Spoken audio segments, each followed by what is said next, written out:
नमस्कार, मी मानसी शिंदे. तेज Marathi news channel मध्ये आपल्या सगळ्यांचं स्वागत आहे. आज आपल्यासोबत आहेत सिद्धेश पाटेकर. नमस्कार सिद्धेशजी.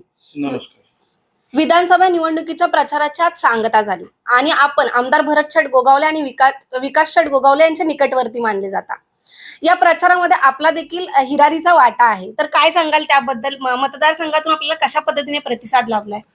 निश्चितपणे आज प्रचाराच्या थोपा जरी थंडावत असल्या तरी येणाऱ्या 23 तारखेला आमदार भरत शेठ गोगावलेंच्या विजयाची तोफ निश्चितपणे या विधानसभेवर धडाडणार आहे. कारण का प्रचाराच्या रणधुमाळीमध्ये आमदार साहेब असतील, विकास शेठ असतील, वहिनी असतील, शीतलमाई असतील, त्याचबरोबर साधनाताई असतील, यांनी प्रचारामध्ये संपूर्ण आघाडी घेऊन अतिशय सुंदर असा प्रचार म्हणजे प्रत्येक मतदारापर्यंत पोहोचण्याचा निश्चितपणे त्यांनी प्रयत्न केलेला आहे. आणि अतिशय प्रचार देखील या ठिकाणी जोरदार झालेला आहे. आणि येणाऱ्या काळामध्ये या 20 तारखेला त्याच्यावर धनुष्यबाणावर शिक्कामोर्तब करून या ठिकाणचं मतदार नागरिक हे आमदार साहेबांनाच विजयी करतील. या मतदारसंघात जवळपास 4 ते 5 उमेदवार रिंगणात आहेत आणि त्यातील 2 उमेदवारांमध्ये मुख्य लढत पाहायला मिळते. ते म्हणजे शिवसेना पक्षाचे आमदार भरत शेठ गोगावले आणि दुसरा म्हणजे ठाकरे गटाकडून स्नेहल जगताप कामत. तर विरोधकांकडून नेहमी वारंवार आमदारांवर रोजगार आणि मूलभूत सुविधा केल्या नाहीत या मतदारसंघात, असा वारंवार आरोप केला जातो. त्याबद्दल काय सांगाल? मुळातच रोजगाराचा प्रश्न हा उद्भवू शकत नाही. कारण का कित्येक तरुणांना या ठिकाणी सन्माननीय आमदार साहेब असतील, विकास शेठ गोगावले असतील यांच्या माध्यमातून मग या ठिकाणी असलेली MIDC असेल, त्याचबरोबर या ठिकाणी आपल्याला जागून असलेली वेळेबागाची MIDC असेल, त्या ठिकाणी प्रचंड मोठ्या प्रमाणात नोकऱ्या या ठिकाणी मिळालेल्या आहेत. आणि नुसत्या नोकऱ्या नाहीत तर त्यांना स्किल वर्कर असतील, अनस्किल वर्कर असतील, यांना देखील कायम करण्याचं काम हे फक्त आणि फक्त आमदार भरत शेठ गोगावले आणि विकास शेठ गोगावले यांच्याच माध्यमातून झालेलं आहे. त्यामुळे रोजगाराचा विषय मला नाही वाटत फार मोठा असेल. आता राहिला प्रश्न विरोधी उमेदवारांचा. गेले 5 वर्ष त्या नगराध्यक्ष होत्या महाडच्या. त्या महाडच्या नगरपालिकेमध्ये त्यांनी फक्त आणि फक्त त्यांच्या कुटुंबाकरताच रोजगार निर्माण करण्यासाठी काम केलं, हा माझा त्यांच्यावर आरोप आहे. तर विरोधी पक्षाच्या उमेदवार स्नेहल जगताप कामत यांनी या नेहमी नगर परिषदेचा गुणगान गात असतात. तुम्ही देखील या नगर परिषदेमध्येच राहता, तर काय सांगाल त्याबद्दल? मी बरेचशा माझ्या याच्यामध्ये बाईट्समध्ये मी बोललेलो आहे. कारण एक महाड नगरपालिकेची इमारत गेल्या 5 वर्षात काय यांनी केली, ती देखील कशात न केली?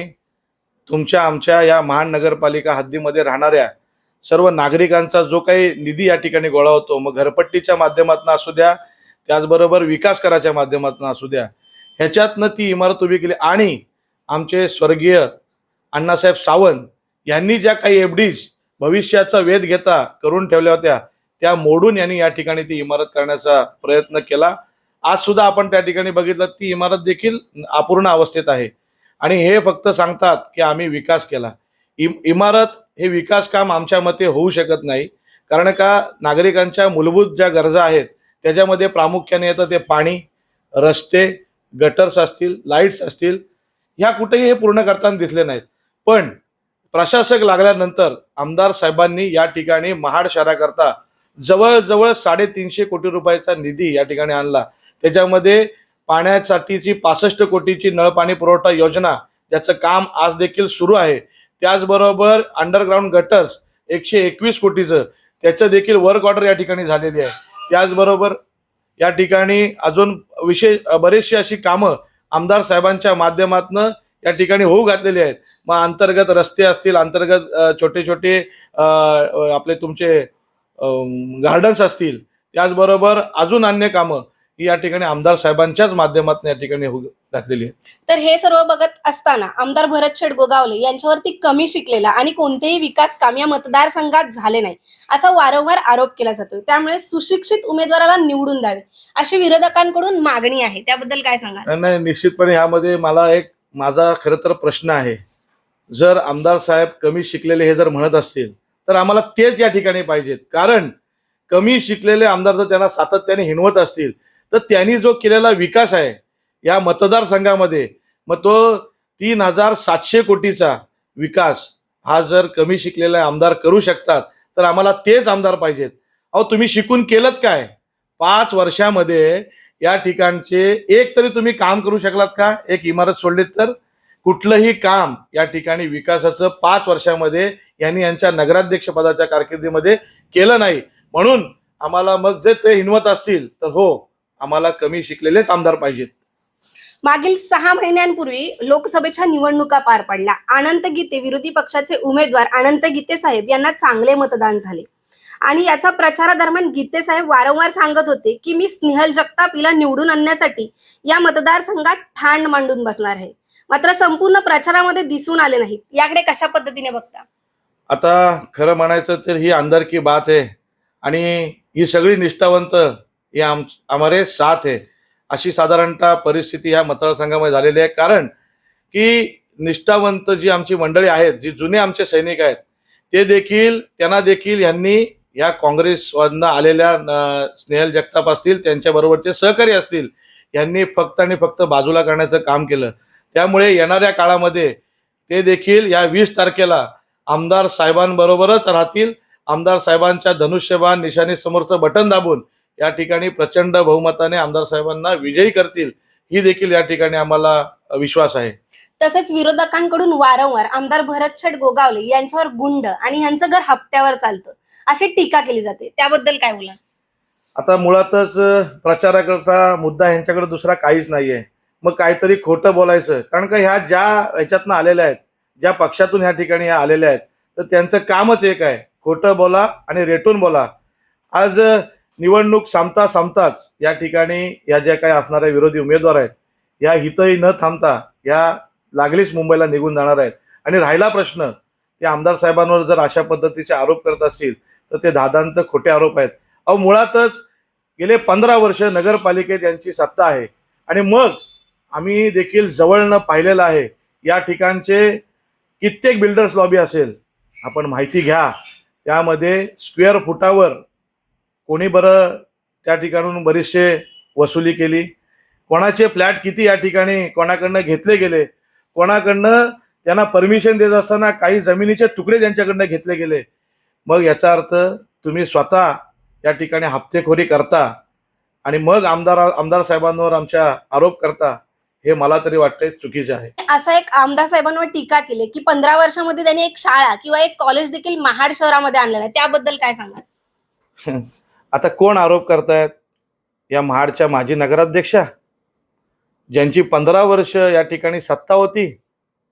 मुळातच शाळा आणत असताना शाळा ह्या स्वतःच्या फायद्यासाठी नसून त्यांना कळलं पाहिजे की त्या नागरिकांच्या असतील, विद्यार्थ्यांच्या, जनतेच्या ह्या फायद्याकरता आल्या पाहिजेत.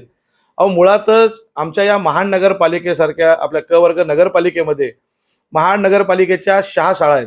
त्याच्यामधल्या 4 मराठी शाळा आणि 2 उर्दू शाळा, अशा 6 शाळा आहेत.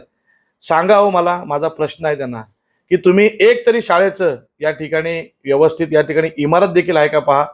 आणि जी आमची शाळा या ठिकाणी होती, जी चांगल्या पद्धतीने चालू होती, 1 नंबर शाळा, ती देखील यांनी यांच्या फायद्याकरता मोडली.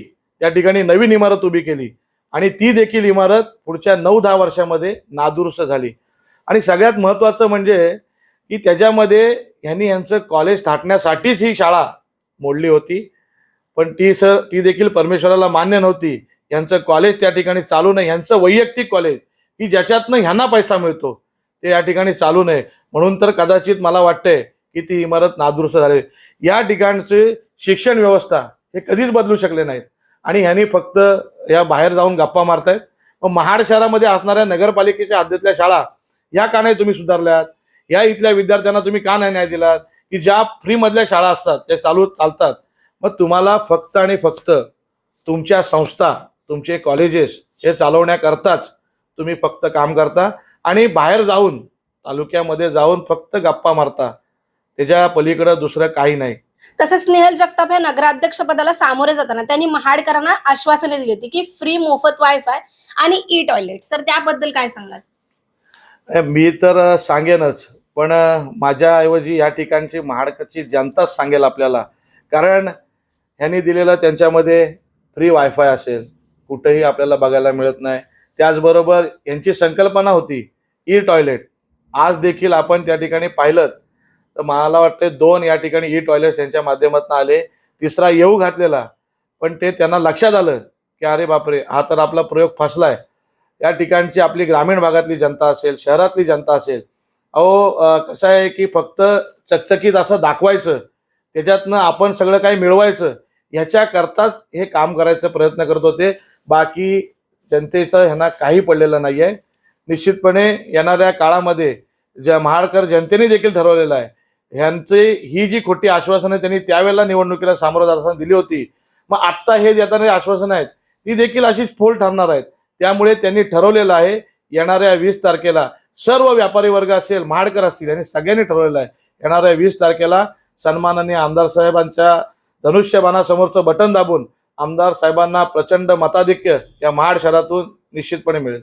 तर हे होते शिवसेनेचे महाडचे संपर्क प्रमुख सिद्धेश पाटेकर यांच्याकडून आपण जाणून घेतलेत निवडणुकी संदर्भातली अधिक माहिती. धन्यवाद.